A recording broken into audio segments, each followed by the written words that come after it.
Hello students, I am Sanjay Kumar Pandey, lecturer in English, and today I am going to read a poem on his blindness by John Milton.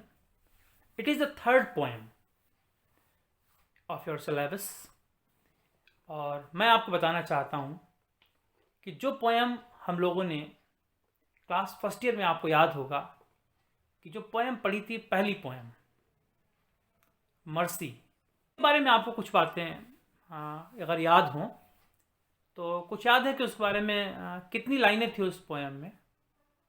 शायद नहीं याद होगा, लेकिन आपको इतना ज़रूर याद होगा कि वो पोएम एक सोनेट थी, यानी कि उस पोएम में 14 लाइनें थी। आज उसी समानता, उसी सिमिलैरिटी पर आधारित ये है कि आज फिर हम एक 14 लाइन की ही पोएम पढ़ेंगे। तो जाहिर है कि ये भी एक सोनेट है और ये एक पर्सनल सोनेट है, यानी कि जो विलियम शेक्सपियर ने जो पोएम लिखी है वो शेक्सपियरियन सोनेट है। और ये जो हम लोग पढ़ने जा रहे हैं ये मिल्टॉनिक सोनेट है। तो सबसे पहले मैं बता दूं आपको कि जॉन मिल्टन एक कवि हैं जिन्होंने जो पोएम्स लिखी हैं वो अपने आप में ऑटोबायोग्राफिकल इन नेचर है। और वैसे भी ये जो पोएम है, जब वो अपनी आधी आयु से पहले, हाफ एज से पहले, यानी कि at the age of 44 he became blind.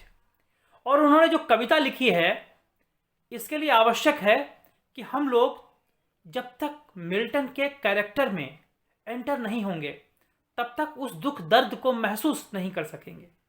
ये पोएम इंग्लिश में नहीं है, ये पोएम की भाषा सोल है। जब उस आत्मा की भाषा आप समझने लगोगे तो इंग्लिश की भाषा अपने आप समझ में आने लगेगी। और इसलिए आवश्यक है कि आइए थोड़ा हम लोग मिल्टन के बारे में जान लेते हैं कि मिल्टन का जन्म 1608 ईस्वी में लंदन में हुआ था और 1652 में at the age of 44 he became blind. और उनकी जो डेथ है वो 1674 में हुई थी। उन्होंने ईश्वर से ये कंप्लेंट की कि आपने मुझे इतना बड़ा टैलेंट दिया, इतनी बड़ी योग्यता दी, इतनी बड़ी प्रतिभा दी, कविता रचने की क्षमता दी, लेकिन मेरी आंखों की रोशनी छीन ली। ये जो डायलेमा हमारे लाइफ में आया है इसका मतलब क्या है? और ये जो डायलेमा है, ये कविता सिर्फ जॉन मिल्टन की जीवन में ही अंधेरी रोशनी नहीं लाती है, वो प्रत्येक व्यक्ति जो भी जीवन में कुछ करता है और उसके बीच में अवरोध आते हैं, उन अवरोधों को दूर करके अपनी सफलता कैसे प्राप्त की जाती है, जॉन मिल्टन की इस कविता से आपको सीखने को मिलेगा। और प्रत्येक जीवन में मुश्किलें आती हैं और उन मुश्किलों से पार पाकर कैसे व्यक्ति अपने जीवन के उस उद्देश्य को, जिसके लिए उस परमात्मा ने, उस गॉड ने उसको इस धरती पर भेजा है, वो पूरा करता है। ये एपिक है इंग्लिश लिटरेचर में, the paradise the paradise lost, और उससे ये पोएम ली गई है ऑन हिज ब्लाइंडनेस। तो इस पोएम के बारे में थोड़ा और जान लेते हैं कि पोएम, जैसा कि हम पहले भी बात कर चुके हैं, तो हम लोग विलियम शेक्सपियर की जो मर्सी है, जो क्लास फर्स्ट ईयर में फर्स्ट पोएम थी, और जो मिल्टन की थर्ड पोएम है ऑन हिज ब्लाइंडनेस, दोनों ये खैर एपिक है। और इस कविता, दोनों कवियों में हमें तुलना करने का भी अवसर मिलेगा। आइए हम लोग इस पोएम को पढ़ते हैं और इसके म्यूजिक को भी फील करते हैं। तो सबसे पहले पोएम को पढ़ने का ही आनंद है, क्योंकि जब तक कविता में जो संगीत होता है वो भी उसकी आत्मा जैसी होती है। तो आइए हम लोग उस कविता को पढ़ते हैं। When I consider how my light is spent, when I consider how my light is spent, array half my days in this dark world and wide, and that one talent which is death to hide, lodged with me useless, thou my soul more bent। इसमें आप देखिए, spent पहली line का आखिरी शब्द और bent चौथी line का आखिरी शब्द। दूसरी लाइन का शब्द आखिरी शब्द है वाइड और तीसरी लाइन का आखिरी शब्द है हाइड। इसमें जो रिथमिक स्कीम है इसकी, अगर हम कहें तो ABBA, अगर हम लोग स्पेंट को A मान लें और बाइट को B मान लें तो ABBA इसका जो संगीत का जो इसका योजना है कवि की, जिसको रिथमिक स्कीम भी कह सकते हैं। अब आइए चलो हम लोग इसका अर्थ जानते हैं और फिर वो कवि का जो भाव है, जो मिल्टन इसमें कहना चाहते हैं, जो संदेश देते हैं, पहले इन लाइनों में वो अपनी तकलीफ, अपनी परेशानी हमको बताएंगे और फिर अगली लाइनों में उस मुश्किलों से कैसे वो निकल पाते हैं और कैसे प्रत्येक व्यक्ति को निकल कर आना चाहिए। इस संदेश के साथ आइए इस कविता को पढ़ते हैं। When I consider how my light is spent, when, जब, आई मैं, कंसीडर पाता हूं, मानता हूं, समझता हूं, how my light is spent, किस प्रकार मेरे जीवन से प्रकाश चला गया है, किस प्रकार हमारे जीवन में अंधेरा छा गया है। Array, ERE, array means before, array half my days, अरे अभी तो मेरा आधा जीवन भी नहीं बीता था और मेरा जीवन से प्रकाश चला गया है। In this dark world and white, अब इस लंबे चौड़े संसार में मैं अपने इस अंधेरे के साथ कैसे जी सकूंगा। एंड दैट वन टैलेंट, अब that one talent, talent means इसमें योग्यता है। कौन सी योग्यता? जो ईश्वर ने मिल्टन को कविता करने की योग्यता दी है। लेकिन मैं टैलेंट के बारे में आपको थोड़ा बता दूं कि बाइबल में एक कहानी है कि एक मर्चेंट सौदागर था और उसने अपने 3 नौकरों को एक एक सिक्का दिया कि जाइए इससे व्यापार करिए और इसको पैसे को आगे बढ़ाइए।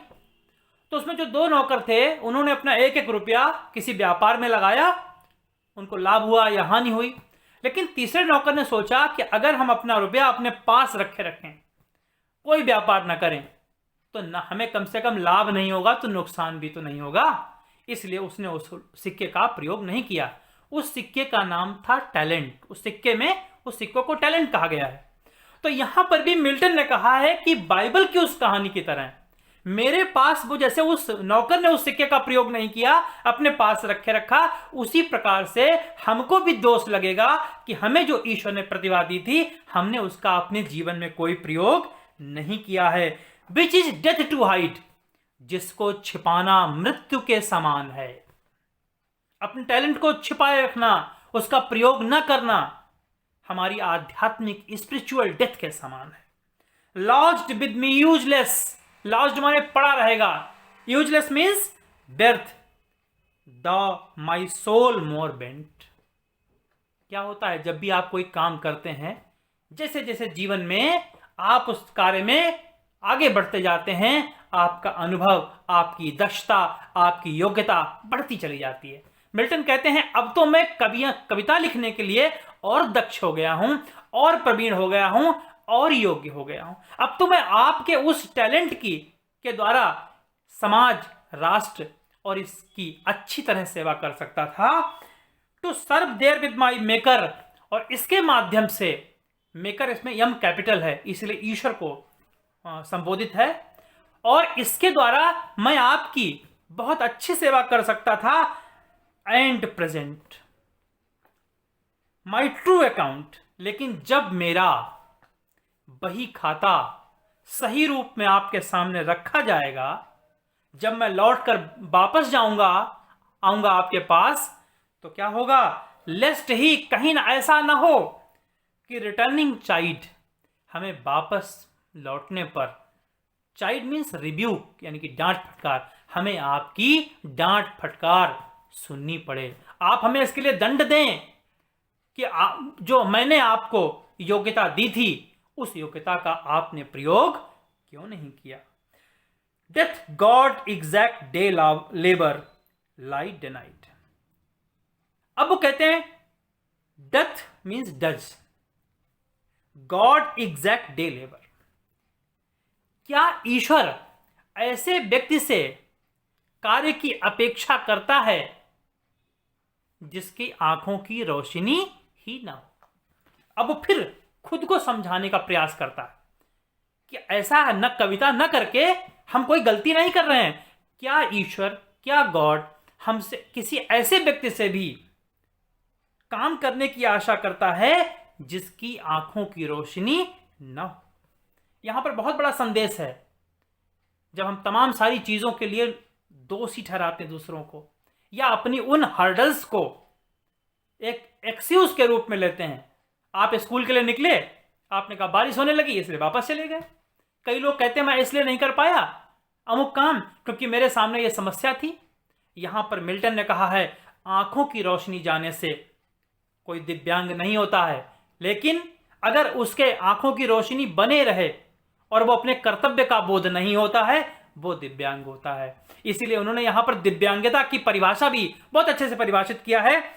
आई fondly ask, fondly means foolishly, मैं फुलिशली पूछता हूं, बट पेशेंस टू प्रिवेंट, लेकिन धैर्य हमें रोक लेता है।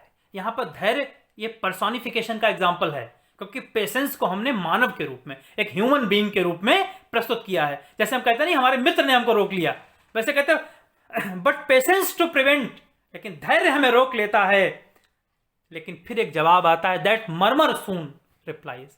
मर्मर एक ऐसी आवाज होती है जो बड़ी स्पष्ट होती है लेकिन बहुत धीमे से सुनाई पड़ती है। हम इसे फुसफुसाहट कह सकते हैं। स्पष्ट रूप से सुनाई पड़ती है लेकिन बहुत ही लो इंटेंसिटी, लो साउंड करती है।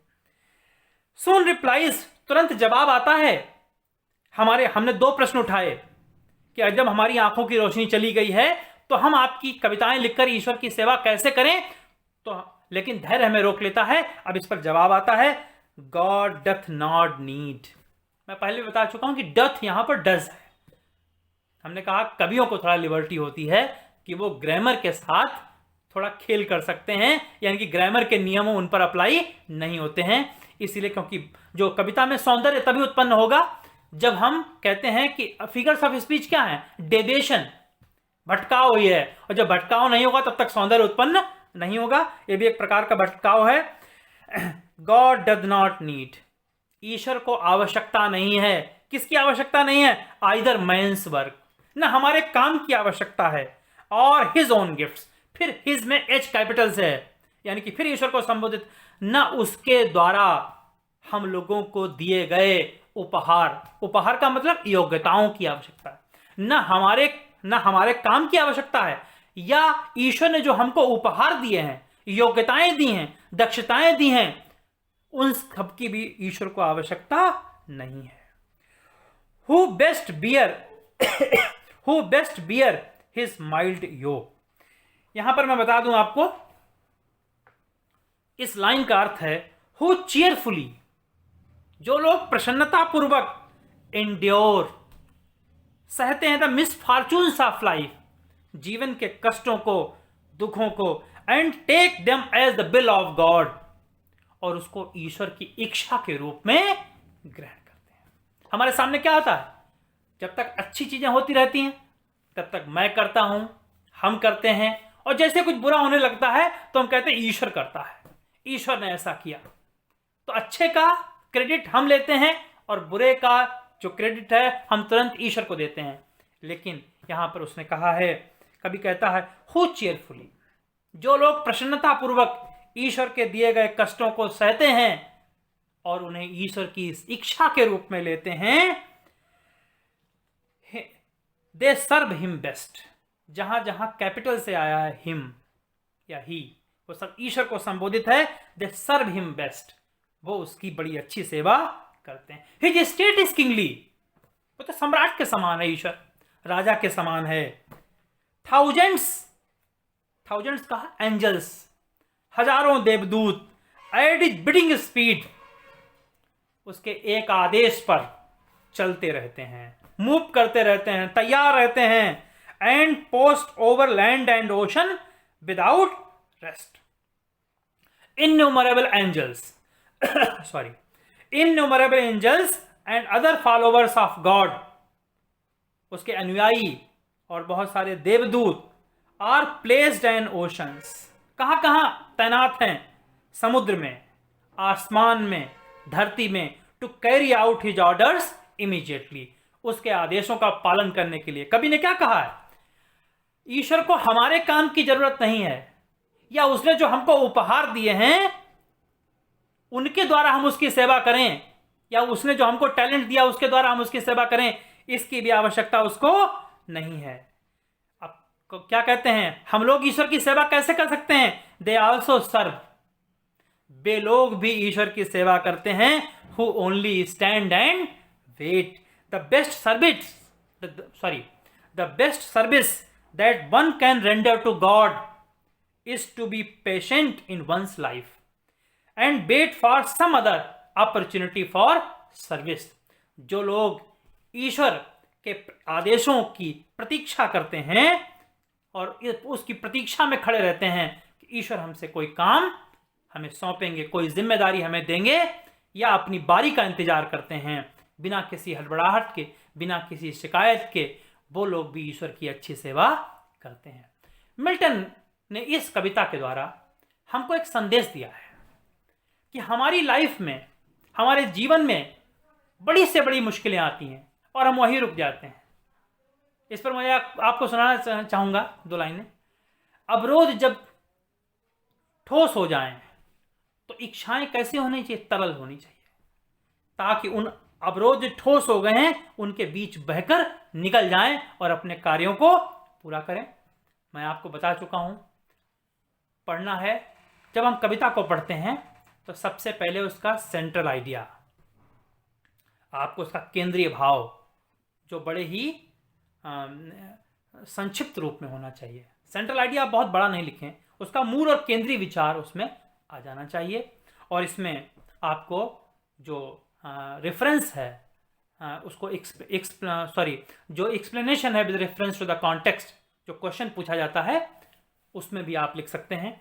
और मैं आपको अगले वीडियो में कोशिश करूंगा कि आपको सेंट्रल आइडिया लिखना सिखा सकूं, और जो एक्सप्लेनेशन तो आपने और सेंट्रल आइडिया हालांकि कक्षा 11 में लिख चुके होंगे, लेकिन जो आपके स्तर में वृद्धि हुई है, आप कक्षा 12 में आ गए हैं, तो उसके अनुरूप जो लिटरेचर में आपकी भाषा में और जो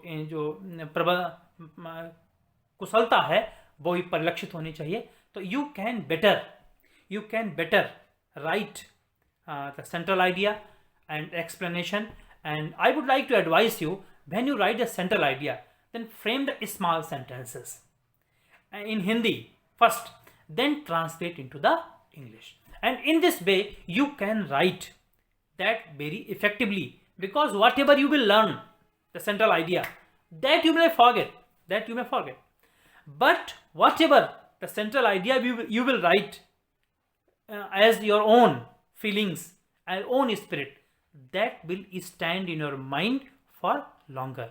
Thank you.